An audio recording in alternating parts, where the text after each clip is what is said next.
थे जी, बचपन में भी नटखट था, अभी भी नटखट है। लिखित पूछे गए या मौखिक? मौखिक और लिखित दोनों। दोनों पूछे। कितना नंबर लाए हैं? मेरा स्कूल का नाम उच्च माध्यमिक विद्यालय भीखमचक है और मैं जिस कोचिंग में पढ़ता था उसका नाम विकल्प क्लासेज है। पान गुटखा तारी दारू बीड़ी सिगरेट में जितना पैसे गंवाते हैं उतना के तरफ से तो टीचर की पूर्ति है, यहाँ सब व्यवस्था सरकार के तरफ से है, लेकिन फिर भी यहाँ पढ़ाई 3 महीने आम जामुन, 3 महीना गुठली, 3 महीना अलवा सुथनी, 3 महीना बैठली, हो गया साल खत्म। 5वें वाले को नाम छठा में, छठे वाले को नाम 7वां में रजिस्टर में चढ़ा दिया। इंटरव्यू लिया गया आपसे?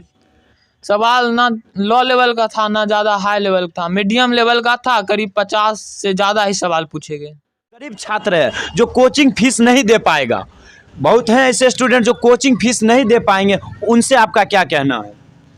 इसके बारे में तो मैं ये भी कहूँगा कि मेरे कोचिंग के जो सर हैं वो गरीब स्टूडेंट को फ्री में पढ़ाते भी हैं। 100 के एग्जाम में 100 नंबर लाए हैं सत्यप्रकाश। भारतवंशी आप देख रहे हैं एक नज़र इंडिया।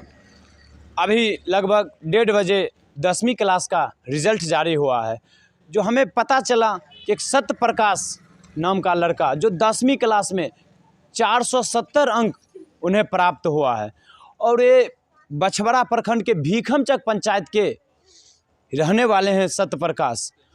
आप लोग का मैं ज़्यादा वक्त नहीं लूँगा, डायरेक्ट आप मिलाते हैं जो 470 अंक लाए हैं मैट्रिक के एग्ज़ाम में। और सत्यप्रकाश जी हमारे सामने बैठे हैं और उनसे हम बात करने की कोशिश करेंगे। आपका नाम क्या है? सत्यप्रकाश राय जी। सत्यप्रकाश राय जी, एक नज़र इंडिया में आपका बहुत बहुत स्वागत है। Thank you. तो आज आप 470 अंक लाए हैं। आज आप अपने परिवार के साथ साथ पूरे हमारे समाज बेगूसराय का नाम रोशन किए हैं। आपका थोड़ा कैसा महसूस हो रहा है? क्या नंबर संतुष्ट हैं आप? मैं तो संतुष्ट हूँ, मुझे अच्छा लग रहा है कि मैंने अपने समाज के लिए इतना कुछ किया। और कहीं मतलब पूरे नंबर संतुष्ट हैं? थोड़ा होता है ना लोगों को, अगर 499 नंबर दे दिया जाए तो वो स्टूडेंट फिर भी सोचते हैं कि 2-4 नंबर और आ जाते हैं तो थोड़ा ठीक रहता। नहीं, ठीक है मेरा रिजल्ट। ठीक है, आप नंबर से संतुष्ट? जी। तो आप अभी मतलब कैसे कहाँ से पढ़ाई किए जो आप इतना नंबर लाए हैं? मेरा स्कूल का नाम उच्च माध्यमिक विद्यालय भीखमचक है और मैं जिस कोचिंग में पढ़ता था उसका नाम विकल्प क्लासेज है। कोचिंग पढ़ते थे? क्या इसको कोचिंग नहीं पढ़ के अगर ओनली फॉर सरकारी स्कूल जहाँ पढ़ते हैं आप वहाँ सिर्फ पढ़ाई करते तो क्या इतना नंबर ला पाते आप? अच्छा खासा नंबर लाते लेकिन इतना नंबर नहीं ला पाते। कहीं ना कहीं आप अपने टैलेंट के दम पर तो लाते। क्या आप सरकारी स्कूल की बात कीजिए, आप इतना नंबर लाए हैं, लेकिन सच बताइए तो क्या सरकारी स्कूल में पढ़ाई होता है? जो टीचर है उतना ही टीचर हमको पढ़ाते हैं। इस स्कूल में टीचरों की कमी है, ये सरकार की गलती है। ये बात तो बहुत अच्छा लगा क्योंकि सत्यप्रकाश जी जो कि सत्य के आधार पर चलकर, सत्य कहीं से कुछ नहीं, सत्य के राह पर चलकर आज ये अपना नाम रोशन किए और माता पिता का नाम रोशन कर रहे हैं। और हमें यहाँ आना पर हम कितना खुशी हो रहा है। और मैं गर्व से मैं कहता हूँ कि मेरे भीखमचक पंचायत के ये सत्यप्रकाश हैं। मेरा भी घर भीखमचक पंचायत में ही। आज तक इतिहास में कोई इतना नंबर नहीं लाया है। सत्यप्रकाश जो हैं 470 नंबर। और मैथ में आपका कितना नंबर है? 100 नंबर। 100 नंबर है। इतना खुशी हो रहा। कहीं ना कहीं अब से हमारे समाज में जो लोग नहीं पढ़ते थे, कहीं ना कहीं इनसे सत्यप्रकाश से लोग प्रेरित होंगे, ये पढ़ना शुरू करेंगे, अच्छा कोचिंग ज्वाइन करेंगे और ज़्यादा से ज़्यादा नंबर जरूर लाएंगे। आपसे सीखने के लिए बहुत स्टूडेंट जो आपसे पीछे जूनियर क्लास के लोग हैं, स्टूडेंट हैं, उनसे आप क्या कहते हैं बताइए? मैं तो यही कहूँगा चाहे किसी भी टीचर से पढ़ रहे हैं, सबसे पहले अपना सेल्फ स्टडी मजबूत रखे, फिर टीचर के बहुत ज़्यादा क्लोज रहे और उनसे जो भी क्वेश्चन हो बेझिझक पूछे। तो आप कितना घंटा पढ़ते थे? लोगों का ये सवाल जरूर रहता है, मैंने रहता है कि टॉपर में अलग क्वालिटी रहता है और कोई टॉपर है तो उसमें अलग क्रीम रहता है। तो आप कितना घंटा पढ़ते थे ये बताइए? मेरा एवरेज 14 से 15 घंटे का था। 14 से 15 घंटा। तो उसमें ज़्यादा वक्त कौन सब्जेक्ट पर देते थे आप?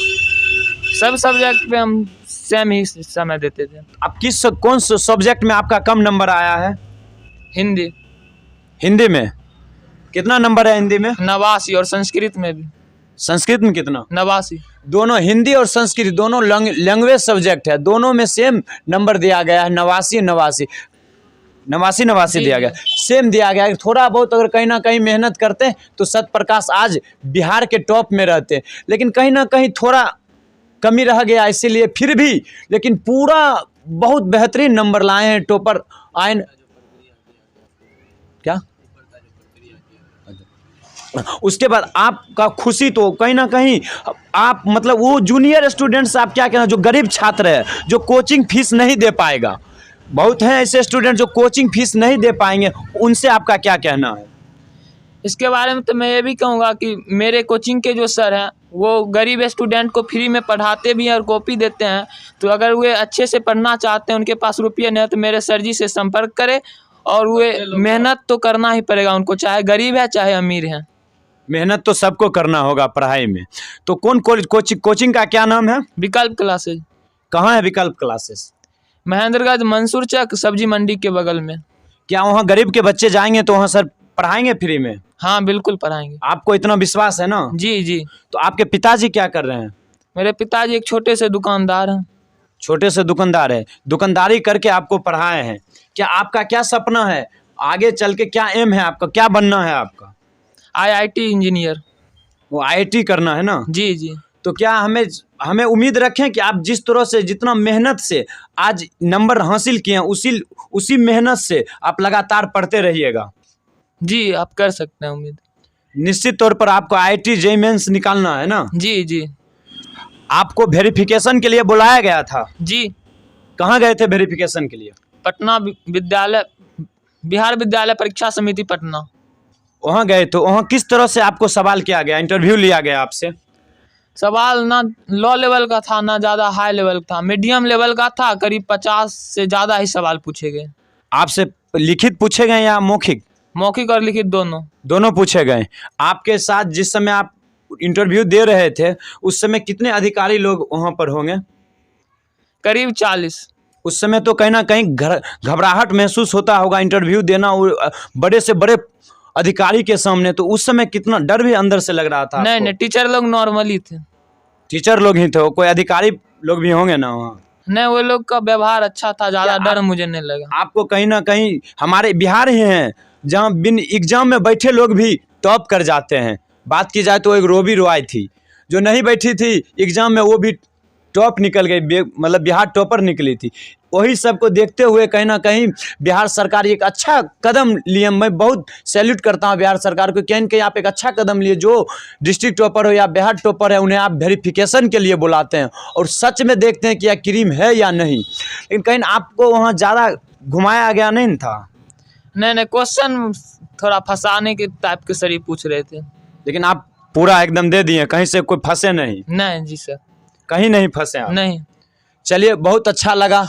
आपको कॉल कहाँ से आया था? जैसे कॉल करके बुलाया गया था या डाक के द्वारा आपको मैसेज दिया गया था? नहीं, कॉल आया, बोला गया मैं पटना बिहार विद्यालय परीक्षा समिति से बोल रहा हूँ, आप 10th का एग्जाम दिए, आइए, जो भाड़ा लगेगा एक गार्जियन का हम दे देंगे।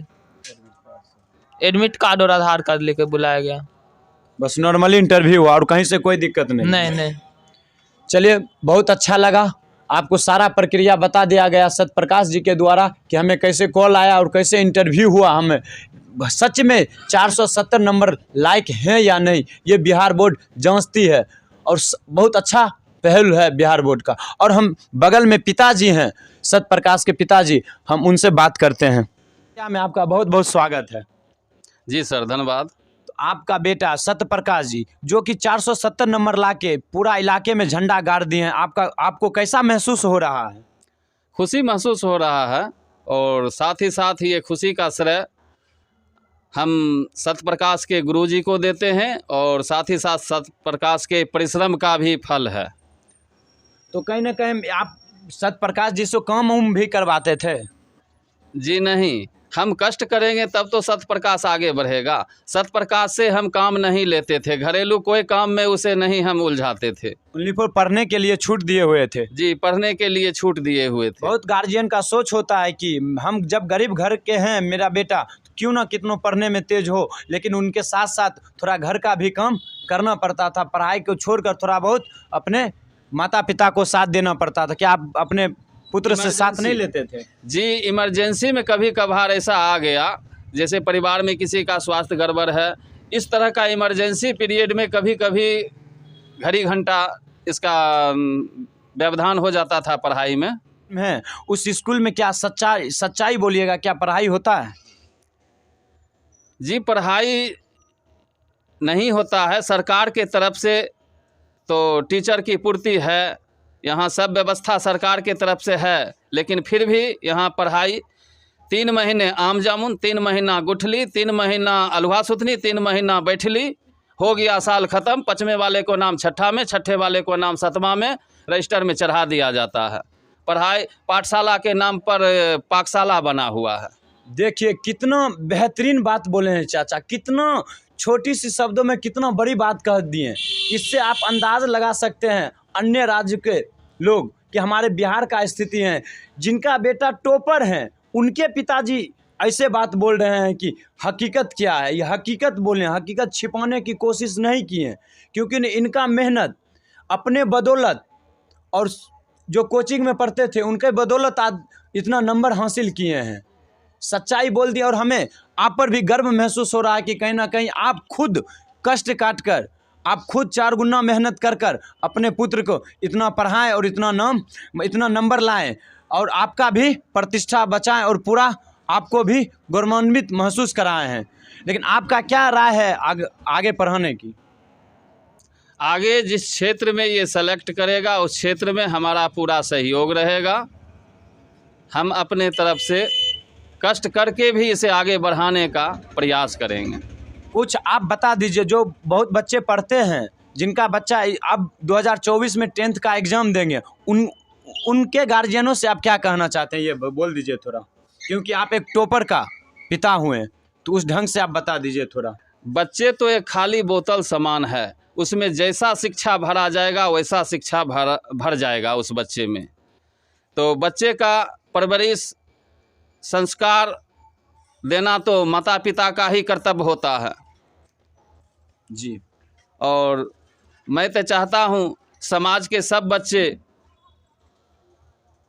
समस्त मानव जीवन में चरित्र एवं ईमानदारी ही सर्वश्रेष्ठ पूंजी है, इसे बरकरार रखते हुए आगे सरस्वती जी के कृपा से अपना परिश्रम करें और आगे सफलता पाते रहे। हमारे लोकल जो आपके भीखमचक पंचायत हैं, जो भीखमचक पंचायत में अगर शिक्षा दर देखा जाए तो बहुत कम है। बहुत यहाँ के लोग हैं जो अपने बच्चे को पढ़ाते हैं।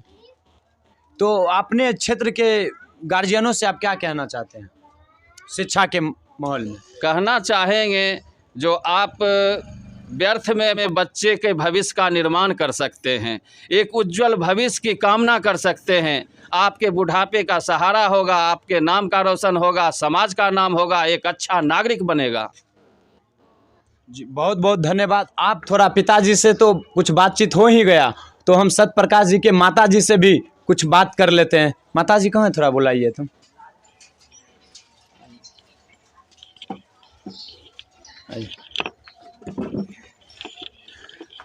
एक नज़र इंडिया में आपका बहुत बहुत स्वागत है चाची जी। धन्यवाद।